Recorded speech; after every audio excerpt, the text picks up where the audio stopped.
curious minds, to another deep dive. Great to be here. Today, we're tackling something pretty huge, actually. Disney. Right. But not just the movies or the parks in the way you might think.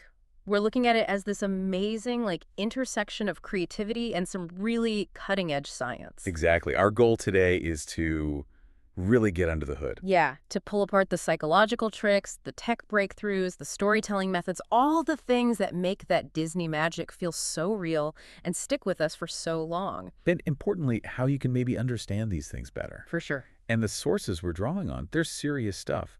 This isn't just opinion. No guesswork here. No. We're talking neuroscience, cognitive psychology, computer science, Yeah. even anthropology and economics. Wow. It shows how Disney uses all these fields to build those deep emotional ties, that feeling of, wonder. And this knowledge, it's genuinely useful, right, for understanding how experiences affect us, whether you're designing an app or telling a story or just trying to figure out why you love certain things. Absolutely. It's actionable insight. Okay, so let's dive in. This Disney formula.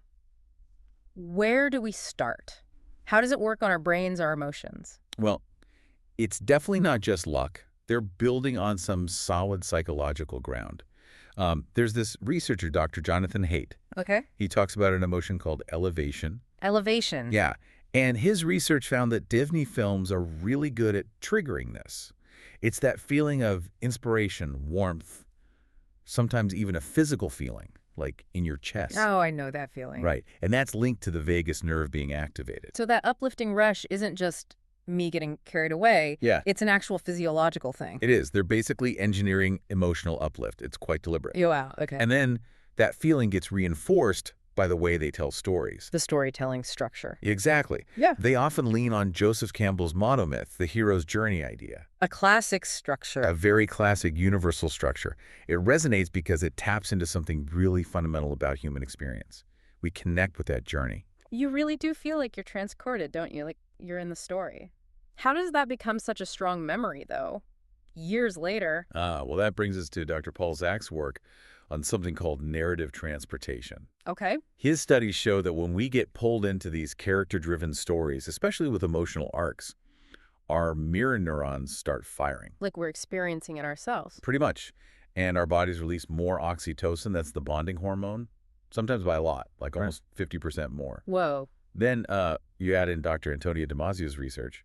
He explains how the amygdala part of our brain flags emotionally charged events. Sort of puts a sticky note on them. Exactly. A sticky note for long-term storage. That's why you remember that scene from Bambi or The Lion King so vividly. Decades on, your brain literally tagged it as important. That is incredible. It's not just entertainment. It's biological memory encoding. You got it. Okay, let's shift gears a bit. The visuals. Color is huge in Disney, right? Oh, absolutely massive. And again, it's not random. It's deeply tied to the psychology of color. Based on research. Yeah, people like Dr. Eva Heller have researched this extensively. And artists like Mary Blair, back in the 40s and 50s, were key in developing the Disney color palette. A specific palette. Yes, specific color combinations designed to trigger positive emotions. Like Dr. Andrew Elliott's research shows, warm colors, think Disney golds, reds tend to make us feel positive, draw us in. So they're guiding your feelings with the hues. What about those really vibrant blues you always see, like in magic scenes or night skies? That's a great example. They often use very specific blue wavelengths, around 475 nanometers, technically. Specific. Research suggests those particular blues are really good at activating the awe response. Wow. And it's so influential, even the Pantone Color Institute has documented it. They talk about Princess Pink, for instance, and how tests showed it actually increased feelings of safety and comfort. It's an engineered emotional landscape built with color. Meticulously crafted. Okay, so the story, the psychology, the color, it's all working together. But then there's the tech side, the stuff behind the curtain. Yeah, that's where the engineering really shines. The magic is definitely built. Like the animation tech. For sure. Think way back to the multiplane camera, used first in Snow White, 1937. Right, that created depth, didn't it? Exactly. It was revolutionary, won an award for it. It let them move like 7 layers of artwork separately to create this amazing sense of depth, a huge leap. But then computers came along. Big time. In '88, Disney teamed up with Pixar to develop CAPS. CAPS. Computer Animation Production System. It was the first big digital ink and paint system. Imagine going from hand painting every single cell to doing it digitally. It changed everything. Speed, consistency. A total game changer for the workflow. Absolutely. And they keep developing proprietary stuff like Hyperion for rendering, influenced by research on how light scatters through skin to make characters like Elsa look so real. Okay, so that's the movies. But the theme parks, that's where Imagineering comes in, making the magic physical. Yes, Imagineering is the perfect example of what Professor Henry Jenkins calls convergence culture. It's tech and storytelling smashed together brilliantly. And the audio animatronics are key there. Totally. First developed way back for the 1964 World's Fair. And what's clever is how they avoid the uncanny valley. That creepy feeling when something's almost human but not quite right. Exactly that. Dr. Masahiro Mori described it. Disney avoids it by keeping the characters stylized, proportional in a non-human way. So they feel alive, but not. Unsettlingly so. Smart. So how do they make them seem so lifelike then? The movements. It's incredibly complex inside. The newer ones, like for the Frozen rides, they have over 40 actuators, these tiny motors controlled by systems accurate to fractions of a degree. Wow. And they run custom software generating hundreds of different behaviors. It makes them seem responsive, fluid. So they feel like they're actually interacting with you. Right. It taps into what Dr. Byron Reeves called the media equation. Basically, our brains automatically apply social rules to things that seem responsive. We treat them like they're social beings. That parasocial interaction idea. Exactly.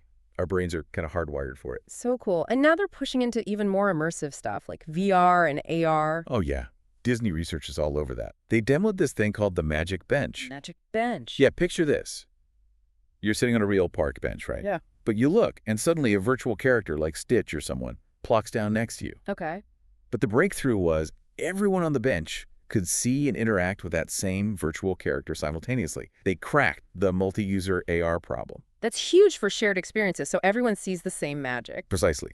And it fits their philosophy. Yeah. Jaron Lanier, the VR pioneer, he's noted Disney focuses more on emotional presence than just making things look photorealistic. Believability over realism. That's the Imagineering mantra. It's about making you feel it. Think about the Magic Band system in the parks. Right, the wristbands. It uses RFID, Bluetooth, GPS, all seamlessly woven together. It's processing, like over 100 million data points a day, using machine learning. Whoa! All to make the tech disappear and the experience feel smooth, personalized, and, well, magical. Ubiquitous computing in service of wonder. Okay, let's broaden out again. We've seen the tech, the individual psychology. What about the massive cultural impact, the global reach, and how do they create characters that resonate so universally? Well, that fandom is intense, isn't it? It really is. Dr. Susan Davis talks about effective communities, people bonded by these shared feelings, these shared experiences with Disney. A community built on emotion. Yeah. And Dr. Matt Hills looked at adult fans, finding they get this sense of ontological security-like stability from these reliable, high-quality story worlds. People often mention the Disney difference, that level of polish. And fans are active too, right? Creating their own stuff. Hugely active. Henry Jenkins calls it participatory culture, fan fiction, fan art. Disney's generally pretty supportive, which actually strengthens the bond. It makes the text more readerly, as Roland Barthes might say, open to interpretation. So they encourage engagement, but how do they take this very American brand and make it work globally without, messing up or offending people? That's a huge challenge. They have cultural consultation teams that use methods like Clifford Geertz's thick description, really deeply understanding the meaning of symbols in a culture. So it's not superficial. Not at all. Yeah. They practice globalization, adapting globally while feeling local. They collaborate with local storytellers, artists, not just translators, trying to avoid what's called cultural odor, that feeling that something is distinctly foreign and maybe doesn't fit. Ah, interesting. So they tailor it carefully. Very carefully. It's about creating these global mediascapes, as Dr. Arjun Appadurai calls them, that feel relevant everywhere. And that deep understanding must pay off financially, too, the whole experience economy idea. Absolutely. Dr. Joseph Pine basically said, Disney pioneered charging a premium, not just for a product, but for a lasting memory and experience. The Disney Premium. Exactly. And it works. Look at their Net Promoter Score, how likely people are to recommend them. It's consistently super high, often over 70. That translates to being able to charge 15–40% more than competitors in many areas. People pay for that emotional connection, that feeling. It really is emotional branding, as Dr. Mark Gobay called it. But how do they do it so well with the characters themselves? What makes them connect? Well, if you look at modern Disney characters, they often embody what Dr. Daniel Siegel calls integration. They grapple with conflicting emotions, feel more complex, more real. Right, they're not just one note. Right. And they often engage in what Dr. Stuart Brand calls deep play solving problems, creatively under pressure. Watching that actually activates resilience pathways in our brains. So we're learning from them. In a way, yes. They often model Dr. Carol Dweck's growth mindset. They fail, they learn, they keep trying. That power of yet. I like that. And think about the non-human characters, the animals, the objects. Dr. Sherry Turkle calls things like that relational artifacts, meaning they help kids especially practice social and emotional skills in a safe, imaginative way. Yeah. Talking to Olaf or Woody isn't just play, it's social rehearsal. Wow. Okay. And the voices. Is there science behind the voice acting too? Oh, definitely. Dr. Albert Morabian's research found that tone of voice carries something like 38% of emotional meaning. Huge. So casting is crucial. Crucial. And their process, they call it emotional archaeology, digging deep into the character's motivation to get that authentic emotional performance. It's emotional truth. Exactly. And then there's the sound itself. Dr. Diana Deutsch has looked at the specific Disney sound, things like reverb, harmonic structures that seem engineered to hit specific emotional notes. It's auditory design. It's layers upon layers. Okay, we've touched on awe and nostalgia, but let's go a bit deeper there. And then where's all this heading? What's the future look like? All right, so awe. Dr. Datcher Keltner's work shows awe comes from experiencing vastness, novelty, beauty, all things Disney excels at creating. And awe is good for us. Very good. It tends to increase prosocial behavior, feelings of connection, life satisfaction.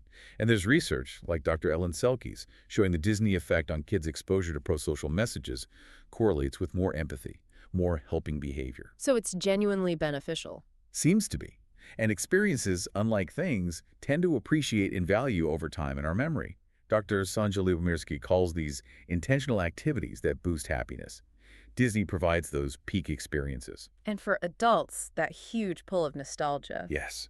Dr. Konstantin Sedecky's research highlights how nostalgia helps us find meaning, feel connected. It's not just wistful dreaming, it serves a purpose. And Disney hits that sweet spot, doesn't it, from our childhoods? Perfectly. It taps into the reminiscence bump, those really strong memories we form between, say, age 10 and 30. Dr. Martin Conway showed how memories from that time become part of our identity. Makes sense. But sometimes it feels like nostalgia for a past that wasn't quite real. That's historical nostalgia, as Dr. Christine Bacho terms it, a longing for an idealized version of the past. Disney crafts those idealized worlds beautifully. Okay, so looking forward now. AI is everywhere. How's Disney using it? Is it going to replace the artists? That's the big question, isn't it? Disney research is definitely experimenting. They've worked on neural style transfer, using AI to apply, say, a hand-drawn look to 3D models automatically. Helps with consistency. So AI as a tool. Exactly. And they're mindful of the pitfalls. Research like Dr. Fei Lai's on culturally aware AI is important. Training AI to understand nuance, context, avoid bias. Crucial for global storytelling. Absolutely. And partnerships with places like Carnegie Mellon's Entertainment Technology Center with Dr. Jesse Schell are exploring AI-human creative collaboration. The goal seems to be augmenting human creativity, not replacing it, making new things possible. That feels like the Disney way used tech to enhance the art. What about environmental themes? Sustainability? That's becoming more prominent too. It connects to ideas like Dr. E.O. Wilson's biophilia, our innate connection to nature. And Dr. Peter Kahn's work on technological nature, can mediated experiences still foster environmentalism? Can they? Research suggests yes. Studies show kids exposed to pro-environmental media, including Disney's, show increased awareness and positive behaviors. And the parks themselves are becoming test beds for sustainable design, like William McDonough's cradle-to-cradle ideas aiming for regenerative systems. So, wrapping this all up, what's the big picture here? I mean, the core takeaway really has to be that Disney's magic isn't magic, not in the accidental sense. Right. It's this incredibly deliberate fusion of high-level tech and a really deep, research-backed understanding of human emotion and psychology. A formula. Powerful formula. And it works because it taps into fundamental human needs, connection, meaning hope. The very things positive psychology, founded by people like Dr. Martin Seligman, talks about. They figured out how to deliver that reliably. It really is remarkable when you break it down. And for you, listening to this, Maybe you're a coder, an artist, or writer, maybe just someone who loves a good story. Yeah. Think about how this applies. Disney's success leans on things like Dr. Brene Brown talks about vulnerability, empathy, and the creative process itself. That feels like Dr. Mahali's flow state. That deep engagement. Yeah, they show that even the most fantastical creations resonate most when they connect to real human psychology. So the challenge for you might be, how can you use these evidence-based principles in your own work? How can Yeah. you build experiences, even small ones, that are grounded in understanding people? That's the key, isn't it? Because ultimately, the most powerful experiences, the truly magical ones, often have that solid foundation. Science and art working together. And knowing how it works, that makes it even more valuable, especially when you can apply it yourself.